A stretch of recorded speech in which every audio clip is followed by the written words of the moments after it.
Plan ఏంటంటే Shelby సాదిక్ని kidnap చేసి తనని టార్చర్ చేసి వాళ్ళ ఇంట్లో వాళ్ళ నుంచి కొంచెం ర్యాన్సమ్ అమౌంట్ అనేది తీసుకోవాలనుకున్నారు.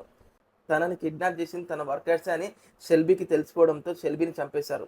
సో షెల్బీ సాదిక్ బాడీ ఎక్కడ అని అక్కడ ఉన్న పోలీసులు అడగడంతో వాళ్ళు చెప్పిన ఆన్సర్ విని పోలీసులకు దిమ్మ తిరిగిపోయింది. షెల్బీ సాదిక్ బాడీని ముక్కలు ముక్కలుగా కట్ చేసుకొని వాళ్ళు వండుకొని తిన్నారంట. మిగిలిన బాడీ పార్ట్స్ అయిన స్కెలిటన్ హెడ్ తర్వాత బోన్స్ని తీసుకొని పోయి కొండపై నుంచి పాడేశారంట.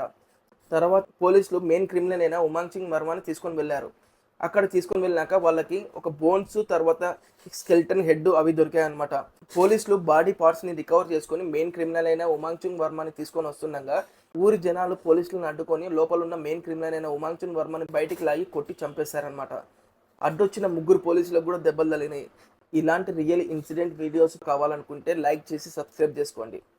See you in next video.